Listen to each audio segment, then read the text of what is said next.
नमस्कार, सबसे बड़ा सवाल देख रहे हैं और मैं हूं आपके साथ दिव्या सिंह। बॉलीवुड एक्टर सुशांत सिंह राजपूत की मौत को 5 साल हो चुके हैं। इस बीच केस में कई सारे अपडेट आए। फिलहाल सुशांत सिंह राजपूत की मौत से जुड़े 2 मामलों को सीबीआई ने बंद कर दिया। एजेंसी ने अपनी क्लोजर रिपोर्ट मुंबई की एक अदालत में दाखिल कर दी है। रिपोर्ट में कहा गया है कि सुशांत की मौत में किसी भी तरह की साजिश या आपराधिक षड्यंत्र के सबूत नहीं मिले हैं। इस बात से एक्ट्रेस रिया चक्रवर्ती को भले ही राहत मिली है, लेकिन सुशांत की फैमिली बहुत दुखी नजर आ रही है। सुशांत के पिता के सिंह ने कहा है कि सीबीआई ने समय पर अपना काम नहीं किया।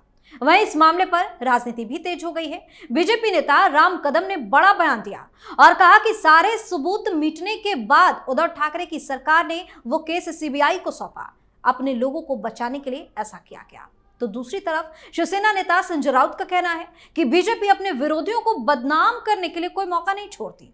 राजनीति में कुछ मर्यादाएं होनी चाहिए, किसी के परिवार को राजनीति का शिकार न बनाए। ऐसे में सबसे बड़ा सवाल यह है कि क्या सीबीआई की क्लोजर रिपोर्ट के बाद यह मामला बंद हो जाएगा और इस पर राजनीति क्यों हो रही है। आज इसी पर चर्चा के लिए मेरे साथ स्टूडियो मौजूद हैं कैपिटल टीवी के editor in chief doctor Manish Kumar. Doctor साहब, स्वागत है आपका। धन्यवाद। क्या क्लोजर रिपोर्ट के बाद ये मामला बंद हो जाएगा और इतनी ज्यादा राजनीति क्यों?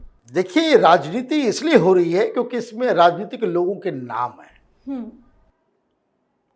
और इस क्लोजर रिपोर्ट से ज्यादा परेशान होने की आवश्यकता नहीं है।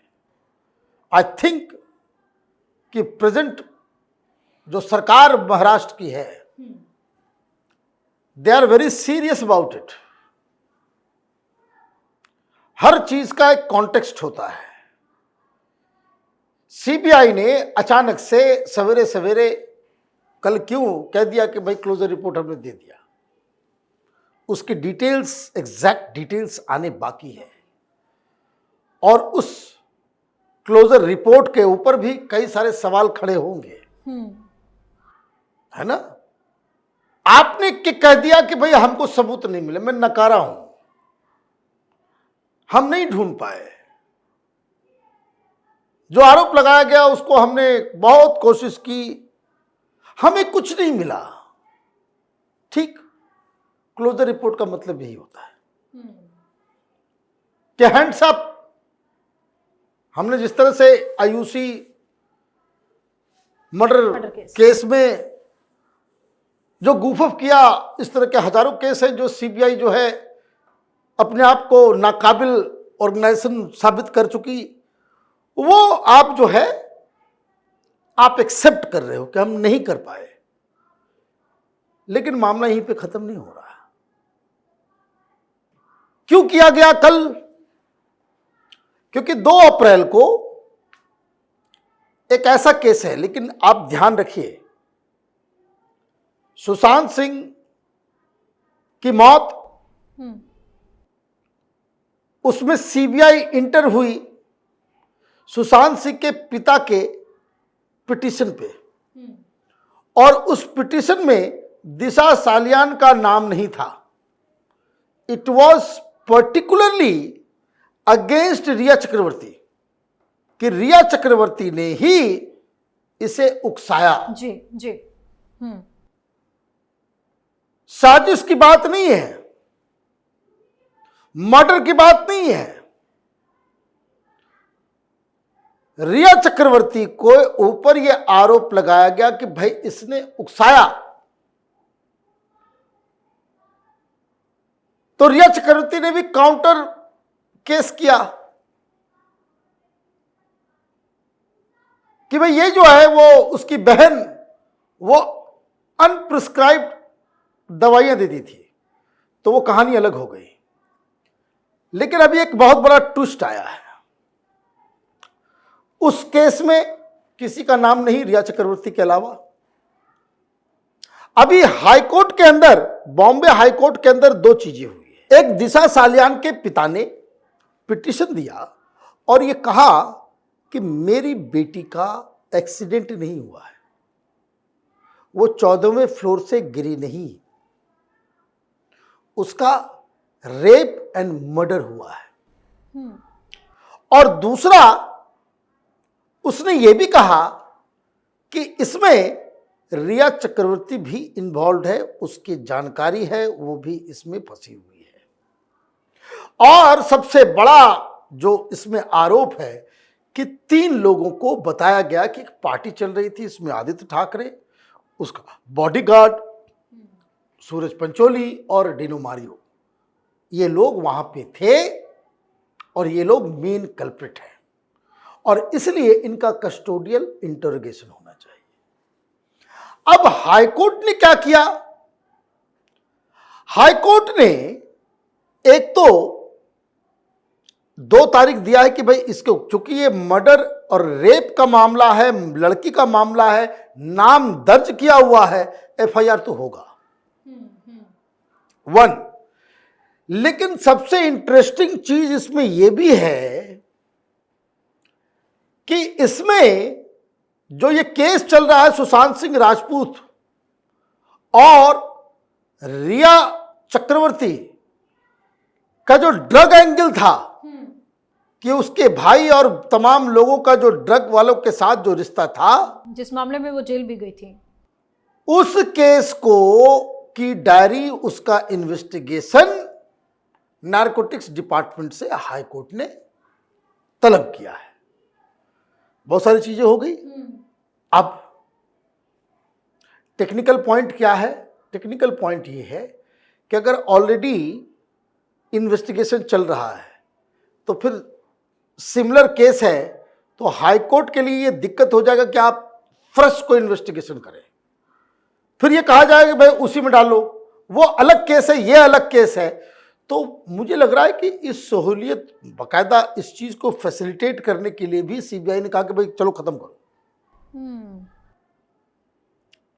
क्या भाई हमने तो इन्वेस्टिगेशन कर लिया।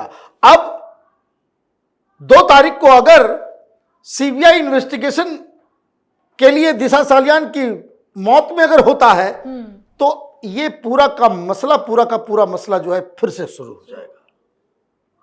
ये मामला खत्म नहीं होगा, नए तरीके से फिर ये नए तरीके से होगा। नाउ दिशा सालियान के एंगल से रिया चक्रवर्ती और सुशांत तक मामला पहुंचेगा, क्योंकि इसमें बहुत सारे विटनेसेस ने कहा कि दिशा सालियान की मौत के बाद से ये परेशान हो गया। 3 चीजें हुई। दिशा सालियान की मौत के बाद रिया चक्रवर्ती घर छोड़ के आ जाती है, अदरवाइज वो सुशांत के घर में रहती थी। सुशांत ने अपने दोस्तों को कहा कि भाई वो लोग हमको भी मार देंगे। कौन लोग? जो लोग, Disha Salian. He was very disturbed. और तीसरी चीज, जो सबसे बड़ी चीज है कि जिसमें कुछ लोग ये भी ने दावा किया कि सुशांत सिंह राजपूत कोई प्रेस कॉन्फ्रेंस करने जा रहा था। तो ये सारी चीजें, ये कौन सा वो चीज है जिसकी वजह से ये सब कुछ हुआ। तो ये कहानी 2 अप्रैल के बाद एक नया टर्न लेगी। लेकिन एक जो सवाल है कि वो हम लोग को भी इंतजार है कि भाई ये बताओ कि सीबीआई ने अपनी इन्वेस्टिगेशन में उन पुलिस वालों को पकड़ा, नाम उनका बताया कि जिन लोगों ने सारे फोरेंसिक सबूत जो है सुशांत सिंह राजपूत के कमरे और उसके फ्लैट का मिटा दिया। आपने क्राइम सीन को मछली बाजार बना दिया। somebody has to be punished for this। फिर वो वहां से निकले, इन्वेस्टिगेशन पूरा नहीं हुआ, उस घर को, क्योंकि वो क्राइम सीन है, उसको तो बंद करके रखना था। ये वापस मकान मालिक को चाबी दे दिया गया, उसने सारे फर्नीचर हटा दिए, वो पलंग हटा दिया, कुर्सी हटा दी और पूरे घर का जो है व्हाइट वॉश कर दिया। और उसके बाद सीबीआई आई तो सीबीआई को क्या मिलेगा? ऊपर से लेकर नीचे तक सब साफ। सीबीआई ये बताए कि क्या मर्डर के रात या उसके एक दिन पहले, एक दिन बाद, क्या वहां के टावर को आपने एनालाइज किया कि कौन कौन लोग इस इलाके में आए, किससे किसकी बातचीत हुई? तो ये भी एक मसला है। क्या रिया चक्रवर्ती के उन व्हाट्सएप चैट्स जिसमें वो ड्रग मांग रही है, उसके ऊपर भी इन लोगों ने कुछ इन्वेस्टिगेशन किया? क्या कूपर हॉस्पिटल के अंदर जिन डॉक्टर्स ने सुशांत सिंह राजपूत का पोस्टमार्टम किया, आप देखिए ना, दिशा सालियान का 50 घंटा लगा तब जाकर के बॉडी को छुआ गया, और यहां आप शाम में ले जाकर के वहां आनन फानन, भाई रात में अंधेरे में कानून के खिलाफ जाकर के आपने किया। इतनी जल्दबाजी क्यों थी? तो जल्दीबाजी भी क्यों हुई, और सब कुछ जो है इतना जल्दी जल्दी में माने किस बात की हड़बड़ाहट थी? तो ये सारी चीजें जो है वो, कई और भी सवाल हैं। ये गृह मंत्री को किसने बताया, अनिल देशमुख को, कि घटना जैसे खबर आई तुरंत जो है कैमरे पे आकर के कह रहे हैं कि भाई ये जो है वो सुसाइड कर लिया? ये किसने उनको ब्रीफ किया? पुलिस का रोल क्या है? तो कई सारी चीजें हैं जिसका जवाब अगर सीबीआई ने ढंग से इन्वेस्टिगेशन किया है तो वो जो क्लोजर रिपोर्ट है उसमें इन सारे सवालों का जवाब मिलना चाहिए। और अगर इन सब सवालों का जवाब नहीं मिलता है तो ये माना जाएगा कि भाई सीबीआई जो है वो बेकार, जो एक ऐसे ही एक एजेंसी है जो किसी भी चीज़ों को लेकर के बवाल तो करवाती है, लेकिन इनके पास ट्रेंड लोग नहीं है। इसको कोई इस तरह का कोई प्रीमियर इन्वेस्टिगेटिंग एजेंसी माना जाए, वो तो फिर नहीं माना जाएगा। बहुत बहुत धन्यवाद सर तमाम जानकारी के लिए। धन्यवाद। तो सुशांत सिंह के मामले पर जमकर सियासत भी देखने को मिल रही है। वहीं एक तरफ सीबीआई ने रिया चक्रवर्ती को क्लीन चिट दे दी है, केस को सीबीआई ने बंद कर दिया है, तो दूसरी तरफ सुशांत का परिवार इसका विरोध करने के लिए तैयार है। ऐसे में देखने वाली बात होगी कि आखिर ये केस आगे क्या मोड़ लेता है। सबसे बड़ा सवाल में फिलहाल के इतना ही। अगर आपने अभी तक हमारे चैनल को सब्सक्राइब नहीं किया है तो सब्सक्राइब कर लीजिए, वीडियो को लाइक कीजिए, शेयर कीजिए, हमारे वीडियो पर कमेंट करके जो बताएं कि आपको हमारी खबर कैसी लगी। धन्यवाद।